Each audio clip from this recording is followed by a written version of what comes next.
The face appeared on every screen across Earth at exactly midnight. It was not human. The skin was gray and stretched tight over a skull that seemed too long. The eyes were black and cold like deep space itself. When it spoke, the voice carried no warmth, no feeling, nothing but absolute certainty. "I am High Arbiter Voss of the Galactic Council," the alien said. "Your species has committed a crime against galactic law. You have developed faster than light travel without permission. You have expanded beyond your permitted boundaries. The Council has watched your kind for 200 years. We have seen enough." In Seoul, a mother held her child closer. In New York, people stopped in the streets and stared at the giant screens on buildings. In small villages and great cities, humanity listened to the words that would change everything. "You have 72 hours to surrender," Voss continued. "You will destroy all your warships. You will dismantle your weapons. You will remain forever within your solar system. If you refuse, you will be destroyed. This is not a negotiation. This is your only warning." The screens went dark. For a moment, the world was silent. Then the panic began. President Hannah Yoon sat in the emergency bunker beneath the Capitol building. She was 53 years old, with gray streaks in her black hair and tired lines around her eyes. She had led Earth through economic collapse and climate disasters. But nothing had prepared her for this. Around the long table sat the leaders of every major nation. Some were shouting, others sat in shocked silence. A few were already talking about surrender. "We cannot fight them," said one leader, his voice shaking. "We have 300 warships. They have thousands, maybe tens of thousands. This is not a war we can win." "He's right," said another. "We must think of our people, our children. Survival is more important than pride." The room erupted in argument. Voices crashed against each other like waves in a storm. Then a door opened. Admiral Tae-seok walked in. He was 61 years old, tall and straight-backed despite his age. His uniform was simple, without decoration. He had commanded Earth's defense fleet for 15 years. He had never lost a battle. But he had also never faced anything like this. Admiral President Yoon said, her voice cutting through the noise. "What do we know?" Tae-seok placed a device on the table. A hologram appeared above it, showing Earth surrounded by red dots. Each dot was an enemy ship. 10,000 warships, he said quietly. They arrived in a single jump. They have formed a complete sphere around our planet. Nothing can enter or leave. They call this formation the cage. The room fell silent again. "Can we fight?" someone asked. "No," Tae-seok said. Several leaders nodded, relief showing on their faces. Then the admiral continued. "We cannot fight a normal war. But I did not come here to discuss surrender." He touched the device again. New images appeared. Documents, communications, secrets that had been hidden for decades. "Our intelligence agents have worked inside Council space for 50 years, Tae-seok explained. "We have learned things they never wanted us to know. The Council does not want our surrender. They want our planet. They want our resources. And they want us as slaves." Slaves. President Yoon leaned forward. "The Council uses conquered species as labor. They work in mines, in factories, in conditions no human would accept. Those who resist are killed. Those who obey live short, broken lives." Tae-seok looked around the table. "If we surrender, we do not save our children. We condemn them to chains." The mood in the room shifted. Fear remained, but something else grew beside it. Something harder. "What choice do we have?" a leader asked. "We cannot defeat 10,000 ships." "Perhaps not," Tae-seok admitted. "But we have spent 200 years preparing for this moment. We knew contact with aliens would come. We knew they might not be friendly. So we built things in secret. Weapons they do not know about. Ships they cannot see. Plans they never expected." He looked at President Yoon. "The choice is yours, Madam President. But I believe we can hurt them. I believe we can make them bleed. And I believe that even if we fall, we can show the galaxy that humanity does not kneel." The room was quiet for a long moment. President Hannah Yoon thought of her daughter. Now a doctor in Busan, she thought of her father, who had survived wars and famines to build a better life for his family. She thought of every human who had ever refused to give up, even when giving up seemed like the only choice. She stood. Send our response to the Galactic Council, she said. Tell them Earth refuses their terms. Tell them we will defend our home. Tell them, she paused, searching for the right words. Tell them they have made a mistake. 72 hours passed. Earth did not surrender. High above the planet, Fleet Marshal Torren stood on the bridge of his flagship. He was old for his species, with pale blue skin and 4 eyes that had seen 100 worlds fall. He had expected the humans to beg. He had expected tears and pleas for mercy. Instead, he had received a single message, come and take it. He ordered his fleet to complete the cage. 10,000 ships moved into perfect position, blocking out the stars. From Earth, the night sky turned dark, filled with the shadows of alien vessels. In Seoul, Admiral Tae Suok stood on a rooftop and looked up at the enemy armada.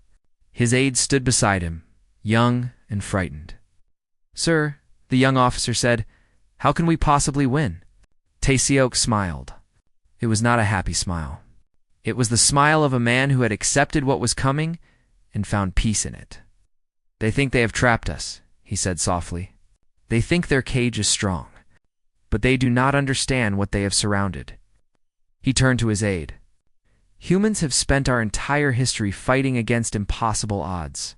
Ice ages, plagues, world wars. Every time, they said we would die. Every time we survived. He looked back at the darkened sky. They have no idea what they have awakened. The space station floated in the darkness between stars. It was neutral ground, a place where species could meet without weapons. Dr. Nari Kim had traveled 3 days to reach it. Using routes the enemy fleet had not yet blocked. She was 38 years old, thin and sharpened, with the careful movements of someone who spent her life in laboratories. For 15 years, she had led Project Ember, Earth's most secret defense program. Now she sat across from an alien who had risked everything to meet her. Ambassador Kell did not look frightening like Arbiter Voss.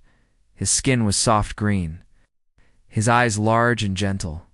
He had spent decades working in the Galactic Council, and he had come to admire the strange species called humanity. You must understand, Kell said quietly. This war is not about your faster-than-light ships. It is not about broken laws. The Council fears you, Nari frowned. Fears us. We are infants compared to your civilizations. You have existed for thousands of years. We have only traveled among stars for 2 centuries. That is exactly why they fear you. Kell leaned forward. The Council has watched Earth for a very long time. We saw your ice ages. When cold covered your world and food disappeared, any other species would have died. Your people survived. We adapted, Nari said simply. Yes, you adapted. Kell's voice was heavy with meaning. Then came your plagues. Diseases that killed millions. Again, you should have ended. Again, you survived. Then your world wars. Your nuclear weapons. You split the atom and pointed it at yourselves. The Council watched and waited for you to destroy each other. We did not. No, you did not. Kell shook his head slowly. Do you know how rare that is? Most species, when they gain the power to destroy themselves, they use it. They burn, they fall. They become dust and memory. But humans looked at the fire and chose to live. You put down your weapons. You rebuilt. You reached for the stars. Nari was quiet for a moment. You make us sound special. You're terrifying, Kell corrected. The elder races of the Council remember their own histories. They remember how close they came to ending. And they see humanity, this young species that keeps surviving things that should kill it, and they see a threat. Not today, not tomorrow, but someday. So they want to destroy us before we become dangerous. They want to chain you before you realize your strength. Kell reached across the table and touched her hand. I have studied your people, Dr. Kim. I have read your literature, your history, your music. You do not understand how strange you are. You write songs about hope while your world burns. You tell stories about heroes who die fighting impossible battles. Your children grow up believing that one person can change everything. He pulled back. No other species thinks this way. It makes you unpredictable, and the council fears what it cannot predict. Far away from that meeting, Captain Wude stood in the asteroid belt beyond Mars. Around him floated 200 ships that did not officially exist. They were stealth vessels, painted black, designed to absorb every signal. Even at close range, sensors could not find them. For 20 years, Earth had been building this secret fleet, hiding it among the rocks and dust. Wude was 45 years old, calm and quiet. With the steady hands of a pilot who had flown through danger many times, he had commanded these shadow ships for 5 years, waiting for a day he hoped would never come. Now, it had come. The enemy fleet is in position, his second officer reported. 10,000 ships. They have not detected us. Good. Uday looked at the hologram showing Earth, so small and far away. We wait for the signal. When it comes, we hit them from behind. Fast and hard. Then we disappear. Sir, even with surprise, we are badly outnumbered. I know. Wude smiled slightly, but they have never fought humans before. They do not know what we are capable of. Let them learn. On Earth, Sergeant Hanbora walked through the streets of her city. She was 32 years old, built strong and solid, with scars on her arms from battles she rarely talked about. She had fought in the Mars Rebellion 10 years ago when colonists had demanded independence. She knew what war looked like. Now she was preparing for a different kind of war.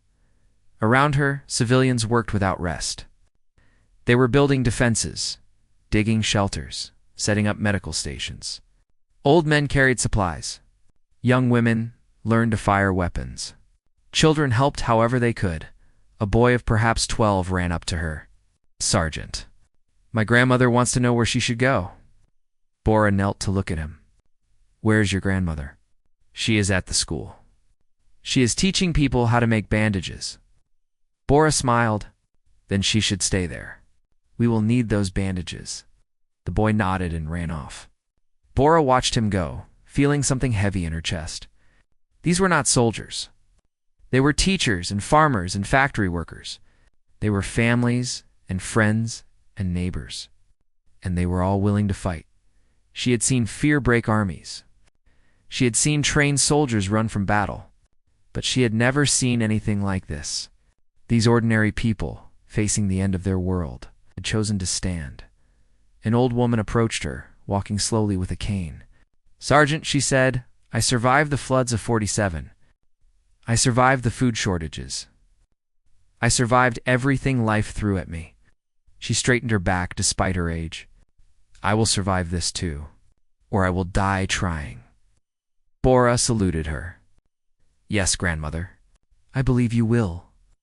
High above Earth, Fleet Marshal Torin received report after report from his scouts. What they told him made no sense. There's no panic, his aide said, confusion in his voice. The humans are not fighting each other for escape ships. They are not rioting. They are organizing. Torin stared at the images. He saw cities transformed into fortresses. He saw factories running day and night. He saw millions of humans moving with purpose, as if they had planned for this moment their entire lives. They cannot win, his aide said.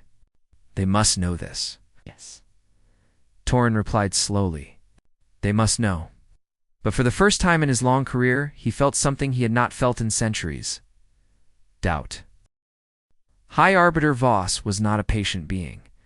He had given humanity time to surrender. They had refused. Now, he would teach them the cost of defiance. Target their largest city in Asia, he commanded from his ship far above Earth. Sol, one blast. Reduce it to ash. Let them see what happens to those who challenge the council. Fleet Marshal Torin hesitated. High Arbiter, perhaps we should wait. The humans may still surrender if we give them more time. I am done waiting. Voss turned his cold black eyes to his marshal. Fire. The weapon ship moved into position. It was massive, built only for destruction. Its main cannon began to glow with terrible energy. Across its surface, lights flickered as power built to impossible levels. On Earth, Dr. Nari Kim watched her screens and waited. She had returned from her meeting with Ambassador Kell just hours ago.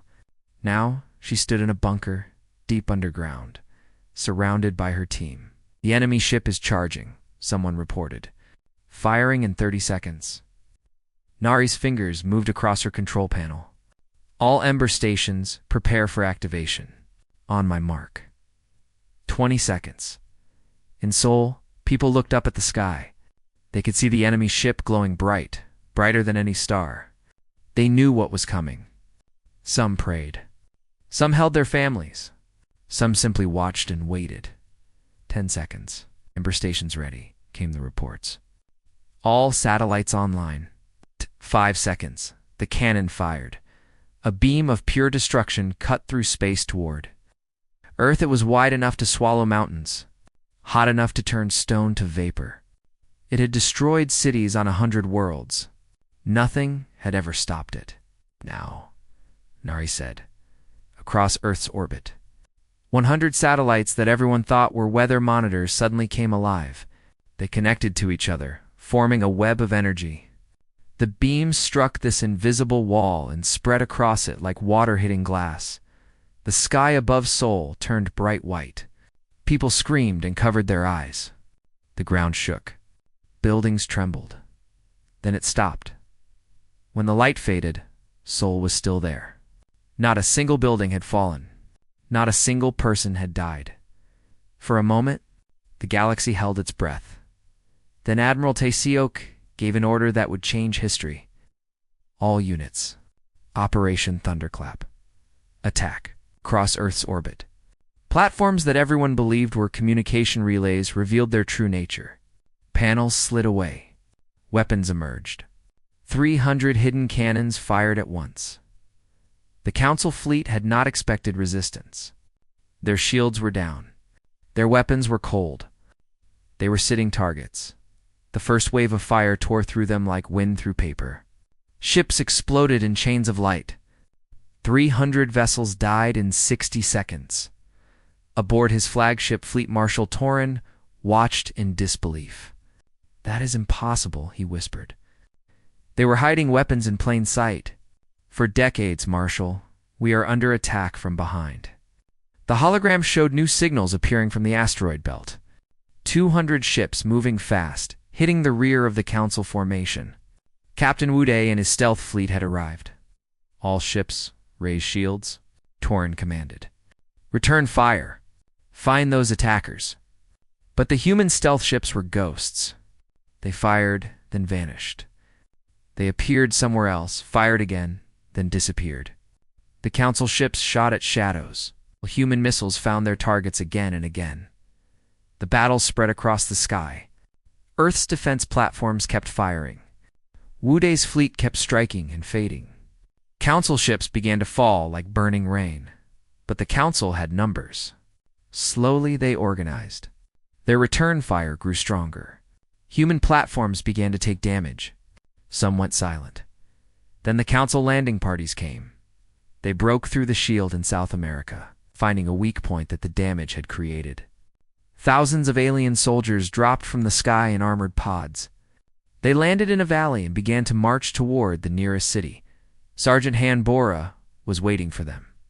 She had positioned her forces in the hills, above the valley. They were outnumbered 5-1. Their weapons were smaller.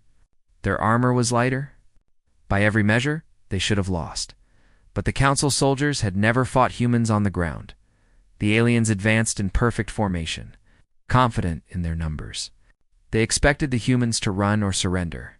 Instead, Bora gave a single order: fire. Missiles rained down from the hills. The first wave of aliens fell. The survivors raised their shields and kept advancing. They were well-trained. They were disciplined. They did not panic, but humans did something aliens found terrifying. When the enemy got close, instead of retreating, humans charged. Bora led the attack herself. She crashed into the alien line with a weapon in each hand.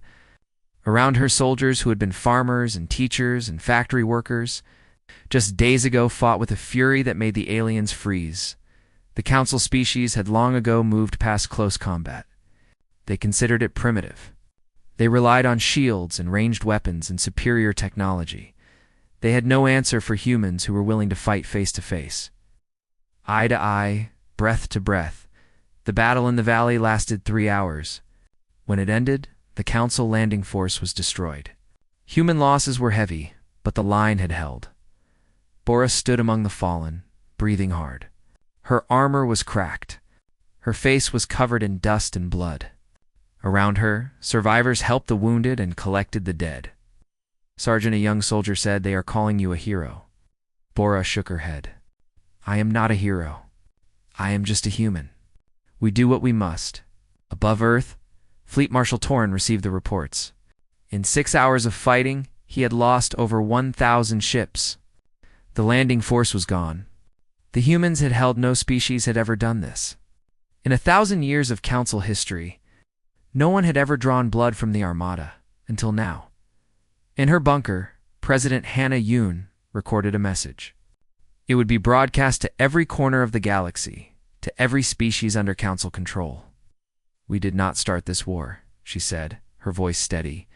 "We asked for nothing but the right to live in peace. You answered with threats. You answered with weapons. You tried to burn our cities and break our spirit." She leaned forward, and her eyes were hard as stone. "You failed. And now, we will finish what you started." The message ended. Across the galaxy, billions of beings watched it. Slaves in Council mines. Workers in Council factories.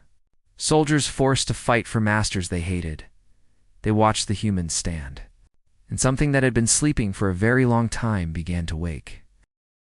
The news spread like fire across the stars. On mining worlds where slaves worked in darkness, whispers passed from mouth to mouth. On factory planets where workers lived and died without ever seeing sunlight, screens showed images that seemed impossible. A small blue world. A young species, standing against the might of the Galactic Council, and winning. High Arbiter Voss watched the reports and felt something he had not felt in centuries. Fear not of the humans themselves. They were still outnumbered. They would still fall. What he feared was what their resistance meant. If humanity could fight back, others would try. The slaves would rise. The conquered would rebel. The entire structure of the Council, built over thousands of years, would crumble. He could not allow that. "Bring me the decimator," he commanded. Fleet Marshal Torren turned pale. "High Arbiter, the decimator is forbidden. Galactic law prohibits its use. If we destroy their planet, galactic law exists to control lesser species," Voss interrupted. "We are the law. We decide what is permitted. Bring me the weapon." The decimator was old. It had been built in darker times, when the Council was young and cruel. It could crack a planet open, turn a living world into broken rock. It had been used only twice in history. Both times, entire species had been erased from existence. Now it was being prepared to fire on Earth, Ambassador. Kel learned of the order through contacts he had built over decades. He knew he had only hours. He took the greatest risk of his life and sent a message directly to Earth. Dr. Nari Kim received it in her bunker. Her face went white as she read the words. She ran to find Admiral Taesiok. "They are going to destroy the planet," she said. "Not conquer it. Destroy it. We have 4 hours before the weapon is ready." Taesiok was quiet for a long moment. Around him, his officers waited in terrible silence. They had fought well. They had hurt the enemy. But against a weapon that could break worlds, what defense existed? "Where is the decimator?" Taesiok asked finally. "At the center of their formation, surrounded by their strongest ships. Nothing can reach it. Nothing they can see," came a voice from the doorway. Captain Wude stood there, his uniform torn and stained from battle. His stealth fleet had been fighting for 12 hours straight. Half his ships were gone. He should have been resting. Instead, he walked to the hologram showing the enemy formation. He pointed to the decimator, sitting like a dark heart in the middle of the fleet. "My ship is the fastest and the hardest to detect," he said. "If anyone can reach that weapon, it is me." "It is suicide," Taesiok said quietly. "Yes," Wude nodded. "It is." No one spoke. Everyone understood what he was offering. A one-way mission. A flight into the heart of the enemy with no hope of return. "There must be another way," Nari said. "There is not," Wude smiled, and it was a peaceful smile. "I have no family. No children. My life has been my service. If my death can save Earth, then it is a good death." Admiral Taesiok stepped forward. He was not a man who showed emotion easily, but now his eyes were bright with tears he refused to let fall. "Your sacrifice will not be forgotten," he said. "As long as humanity exists, your name will be remembered. That is enough."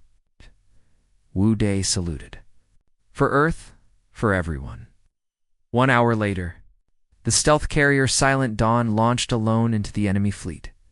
Wude flew like a ghost, slipping between giant warships, avoiding patrols, finding paths through the chaos of battle. His crew of 20 volunteers sat in silence, watching their screens.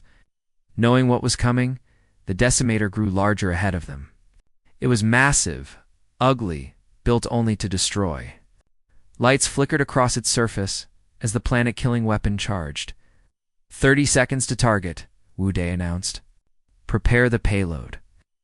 They had loaded the ship with a quantum disruptor, an experimental weapon designed to tear apart energy systems. One shot at the decimator's core would destroy its firing mechanism. The explosion would also destroy everything nearby, including them.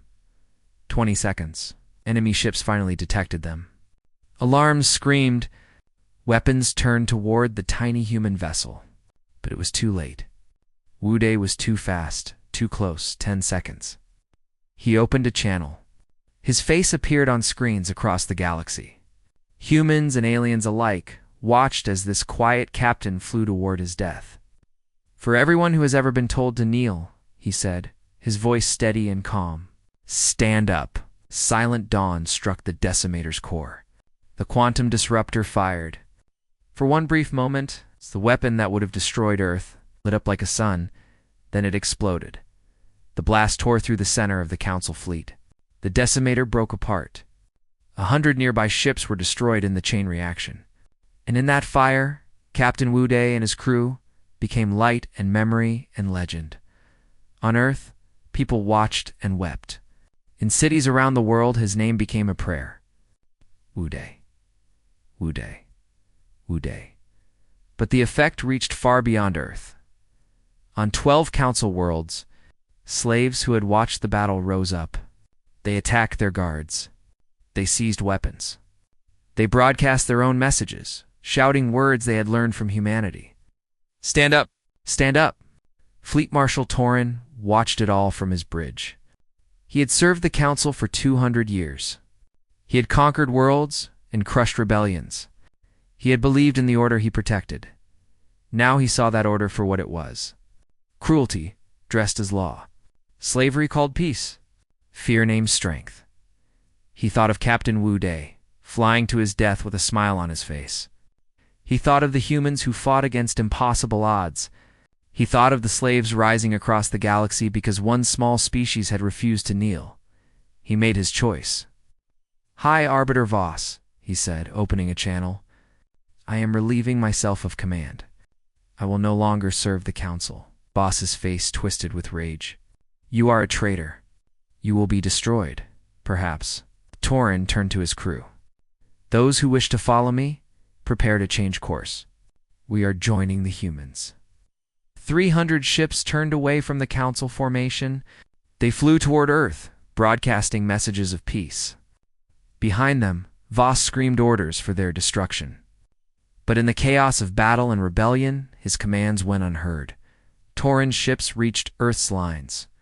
They transmitted codes and secrets, information about the Council's weaknesses and plans. For the first time, humans and aliens stood together against a common enemy in her bunker. President Hannah Yoon received news of the defection. She was exhausted, running on nothing but will and duty. But she allowed herself one small moment of hope. "They are breaking," she said softly. "We are actually breaking them." Admiral Taesiok nodded, but his eyes were fixed on the hologram, where the remaining Council fleet still numbered in the thousands. "The final battle is coming," he said, "and it will be the worst yet." High Arbiter Voss had lost control. His fleet was breaking apart. His marshal had betrayed him. Across the galaxy, slave worlds burned with rebellion. Everything the Council had built over thousands of years was crumbling because of one small planet that refused to surrender. He would not allow it. He would not be remembered as the Arbiter who lost to primitives. All remaining ships, he commanded, form attack formation. We end this now. Destroy Earth.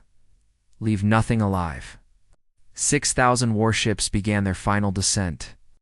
They came from all directions, a sphere of death closing around the blue planet. Their weapons charged.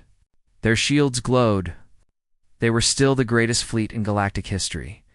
On Earth, alarms rang in every city. This was it. The final battle?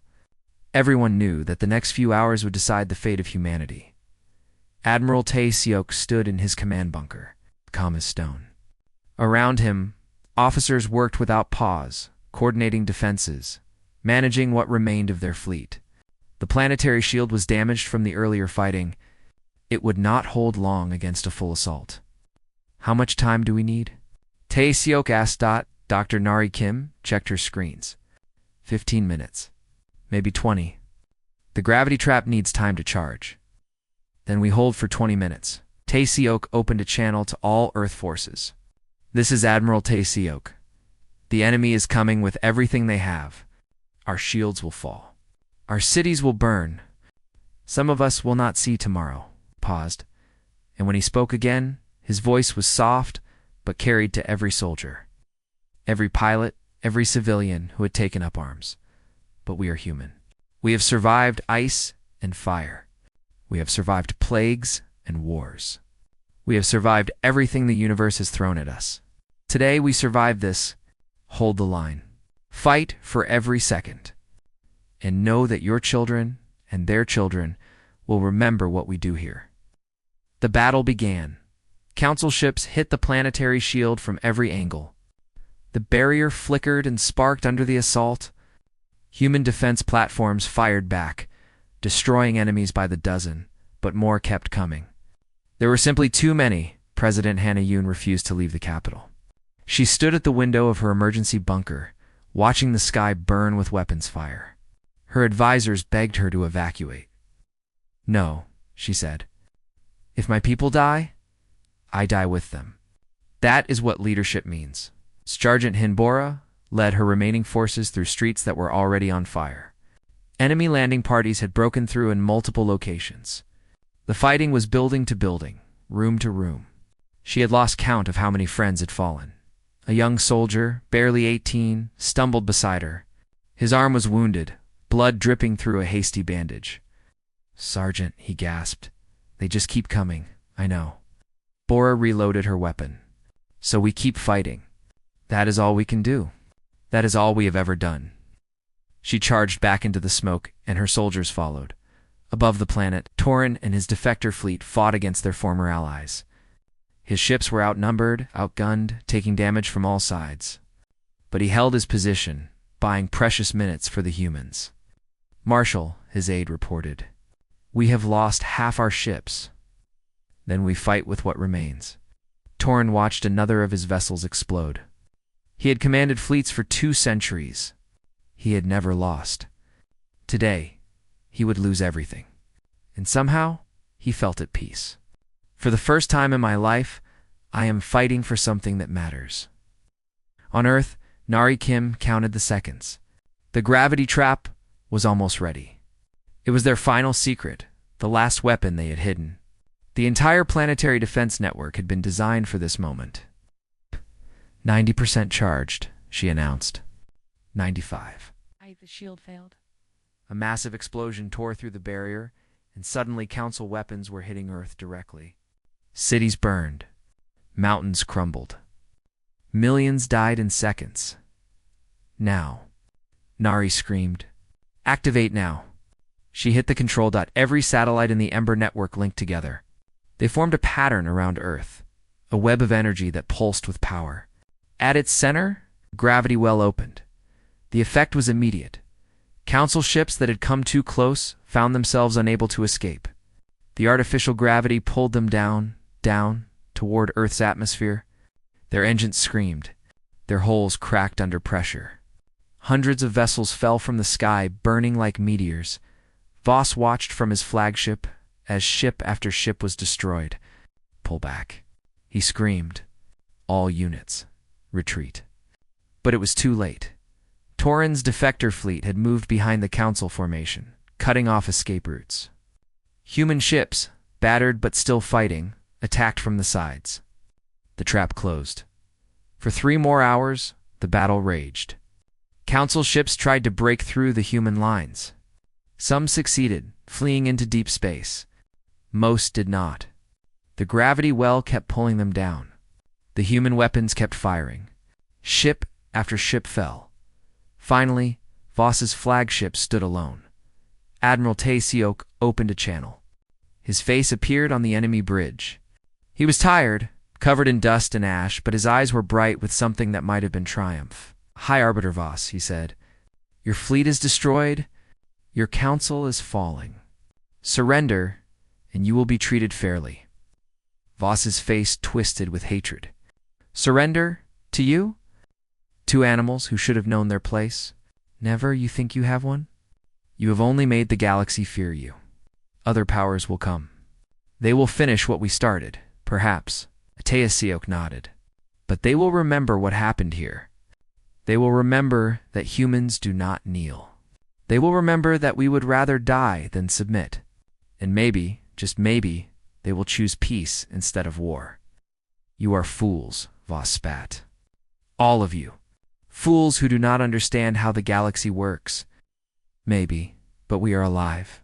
And you." Voss reached for a control on his chair. His self-destruct mechanism. He chose death over capture, over the humiliation of losing to a species he considered beneath him. His ship exploded in a flash of light. The war was over. In the days that followed, the galaxy changed. The Council collapsed as member species declared independence. Slave worlds became free. New governments formed, built on principles of equality rather than fear.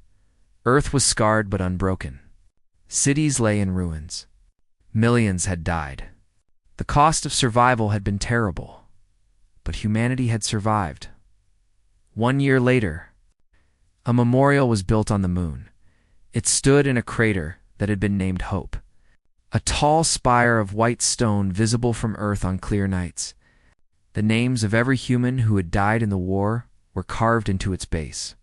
At the top, a single name was written larger than the others. Captain Wu Day. President Hannah Yoon spoke at the dedication ceremony.